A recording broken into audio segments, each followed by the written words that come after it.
El ritmo de vida que llevamos en la actualidad está comprometiendo la vida del planeta. Usamos más recursos de los que la naturaleza puede crear. Generamos más residuos de los que el planeta puede asimilar. Y en definitiva, estamos cambiando los ciclos naturales de nuestro mundo tal y como lo conocemos. Nuestras actividades cotidianas están influyendo en el cambio de algo que los seres humanos nunca pensamos que podríamos cambiar.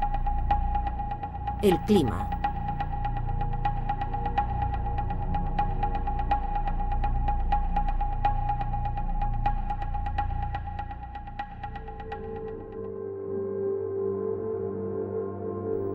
Pero, ¿cómo pueden las personas influir en los cambios del clima? Los rayos solares llegan a la atmósfera.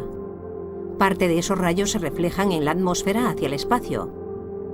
El resto se introduce en la atmósfera y llega hasta la superficie de la Tierra.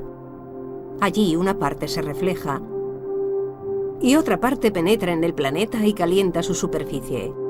Parte del calor desprendido por la Tierra sale hacia el espacio. Y el resto se refleja en la atmósfera, permitiendo que la Tierra mantenga su temperatura y haciendo posible la vida en el planeta. A este fenómeno se le denomina efecto invernadero. Las actividades humanas emiten una serie de gases que impiden que el calor salga hacia el espacio y provocan un calentamiento excesivo del planeta, el calentamiento global. Al subir la temperatura de la Tierra, se están produciendo cambios en el clima. Cambian los ciclos de lluvias. Los glaciares se derriten, aumenta el nivel del mar, las temperaturas se hacen más extremas. Todo cambia y, por tanto, la vida de los seres del planeta, incluidas las personas, también cambiará. María José Sanz es miembro del Grupo de Trabajo de Medio Ambiente y Cambio Climático de la Sociedad Española de Agricultura Ecológica, y en esta área realiza trabajos como asesora para las Naciones Unidas.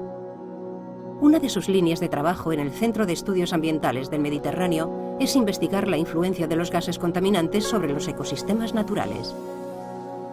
El CO2, que es el gas más importante, el dióxido de carbono, está relacionado con las combustiones de combustibles fósiles fundamentalmente, y no fósiles, ¿no? Biomasa o bien petróleo, derivados del petróleo, etc. Como el hombre está extrayendo estos combustibles fósiles de la corteza terrestre y los está quemando, este carbono que estaba antes secuestrado en estos combustibles está pasando como dióxido de carbono en la atmósfera y está actuando como gas de efecto invernadero. Entonces, en general, cuando uno hace un inventario de estas emisiones en un país, lo que observa es que el sector energético domina en los países industrializados las emisiones de gases de efecto invernadero, seguido por, en algunos casos, la agricultura y en otros los procesos industriales. Según datos del Ministerio de Medio Ambiente, la actividad que más emisiones genera en España es la producción de energía. A esta actividad le siguen los sectores de industria y transporte. En cuarto lugar, aparecen agricultura y ganadería. Y por último, otro tipo de combustiones, entre las que se incluyen los incendios forestales y el tratamiento de los residuos. Si nos centramos en la agricultura, observaremos que todas las plantas de nuestros cultivos cumplen una función esencial para disminuir los efectos del cambio climático. Las plantas toman el CO2 o dióxido de carbono del aire y lo convierten en su masa vegetal. De ahí la importancia de los agricultores y agricultoras en la lucha contra el cambio climático. José Luis Porcuna es miembro de la Sociedad Española de Agricultura Ecológica. En su trabajo como coordinador del Servicio de Sanidad Vegetal de la Consellería de Agricultura de la Comunidad Valenciana, ha participado en la elaboración de un informe acerca de la influencia de las diferentes prácticas agrícolas sobre el cambio climático. La agricultura química requiere una importante cantidad de energía que está básicamente en el laboreo que se hace de los suelos. No se utiliza cubierta vegetal, se utilizan herbicidas, se utilizan abonos químicos. Los abonos químicos requieren una cantidad importante de energía. Por ejemplo, para sintetizar 1 tonelada de nitrógeno necesitamos 5 toneladas por lo menos de petróleo. Efectivamente, la fabricación de los productos químicos agrícolas supone un incremento de las emisiones de CO2. Sin embargo, también el transporte de estos productos y su aplicación excesiva conllevan un aumento considerable del gasto de energía y las emisiones. De este modo, los continuos tratamientos con abonos químicos, herbicidas y plaguicidas representan no solo una fuente de contaminación, sino que además provocan el deterioro de un elemento que podría capturar parte de los gases con efecto invernadero, el suelo. Otra parte importante en el balance energético, en el balance, que es la cantidad de carbono que tú retienes. Es decir, es importante la cantidad de energía que tú consumes, pero también es importante aquel carbono que tú retienes en tu sistema y que de no estar ahí estaría en la atmósfera en forma de CO2, por lo tanto contribuyendo al cambio climático.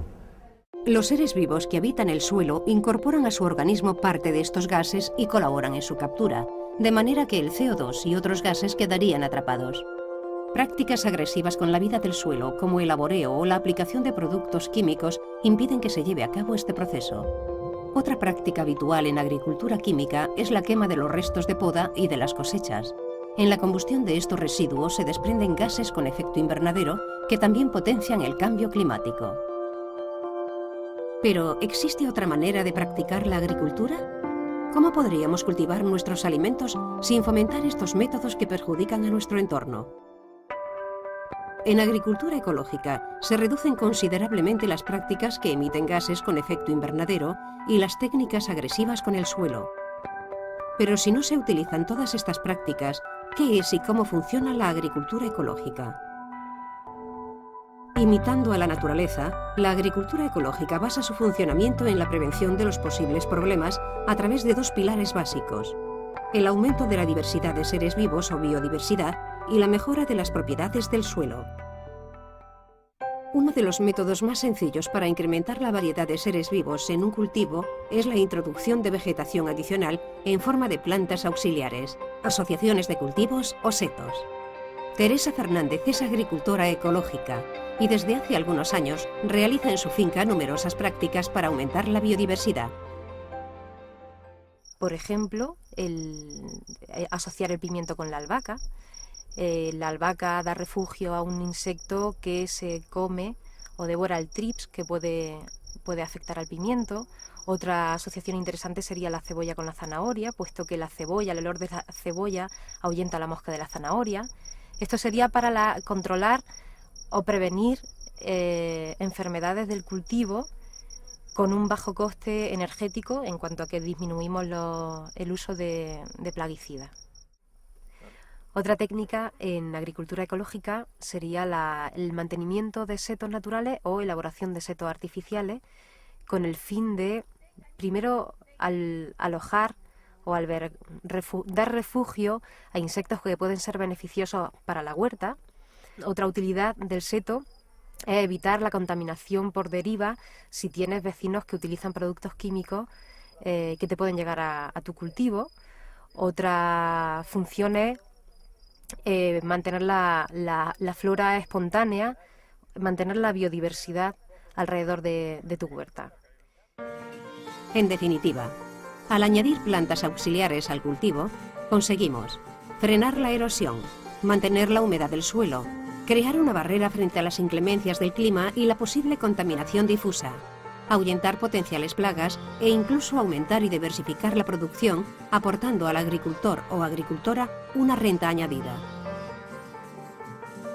Sin embargo, una de las funciones más importantes de la vegetación auxiliar es la de atraer a insectos y otros animales beneficiosos para los cultivos. Esta fauna auxiliar cumple una doble misión: polinizar las flores para obtener un mayor número de frutos y ejercer un control sobre las posibles plagas del cultivo.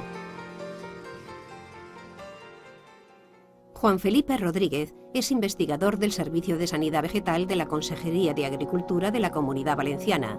En su departamento se estudian las relaciones entre insectos plaga y sus depredadores como fundamento para crear fauna útil en la defensa de los cultivos ecológicos. Es muy interesante en la agricultura ecológica, sobre todo, que estos insectos tengan cobijo, tengan un hábitat adecuado, ¿no? Normalmente en un campo de cultivo convencional o tal, primero no tienen para alimentarse, normalmente no tienen flores, las flores silvestres, ¿no? Esta idea de los márgenes y tal, que es muy importante. no tienen para alimentarse, por lo tanto no hay fauna útil que mantener. En los campos ecológicos sí que hay una diversidad de flores, en unos más, en otros menos, que permiten que subsista estos animales junto con otros, ¿no?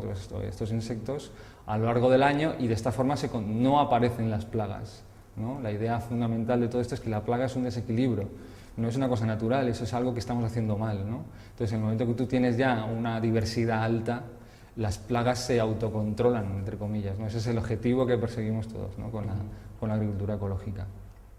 Otra práctica frecuente en agricultura ecológica es la rotación de cultivos, que permite aumentar la diversidad, ya que las diferentes especies van cambiando de lugar en años sucesivos.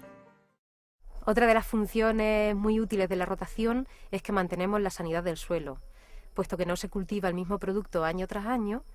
Por lo tanto, nos damos pie a que se aumente el número de insectos que pueden ser perjudiciales para ese cultivo.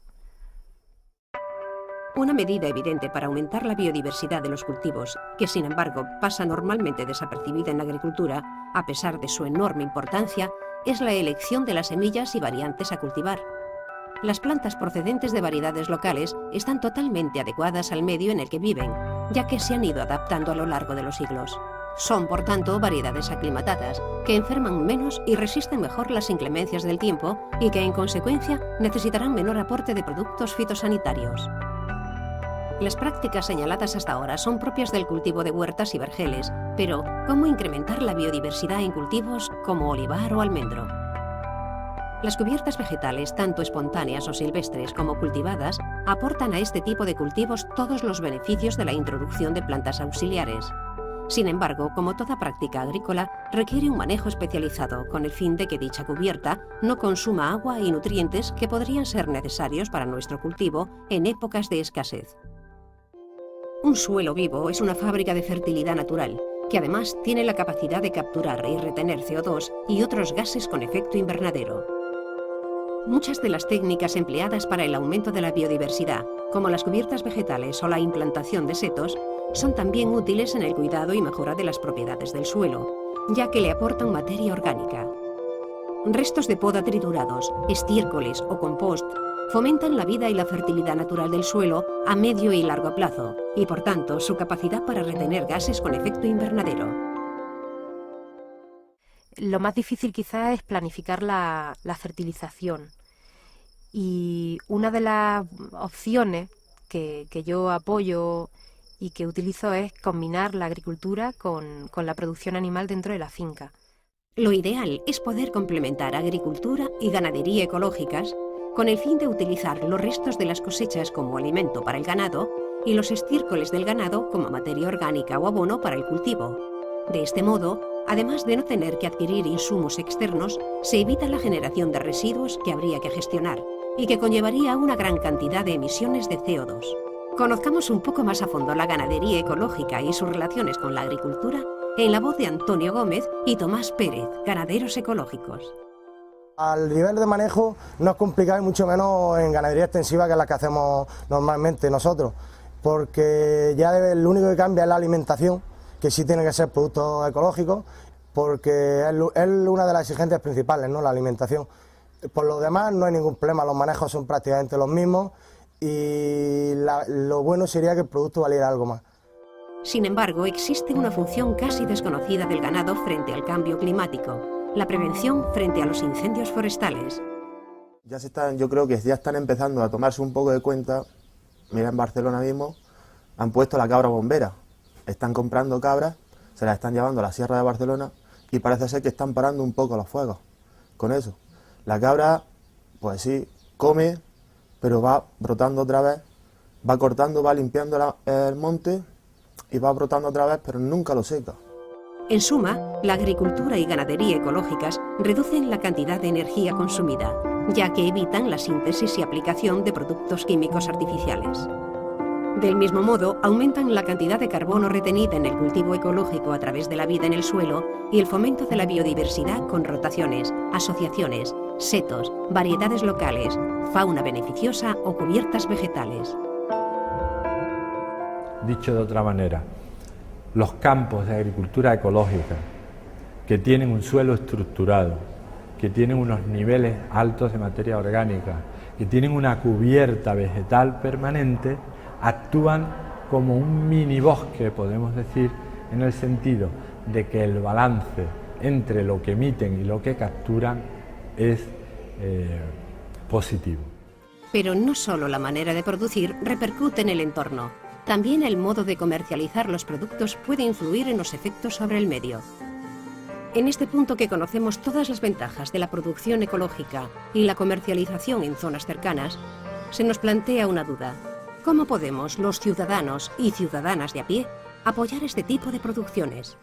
Muchas veces el consumidor puede pensar, ¿yo qué puedo hacer cambio climático? Nada. No, tu modelo de consumo contribuye o no contribuye de una manera determinante a mitigar o a favorecer el cambio climático. Además de influir sobre el cambio climático, nuestros hábitos de consumo repercuten, por tanto, en el desarrollo de las zonas rurales.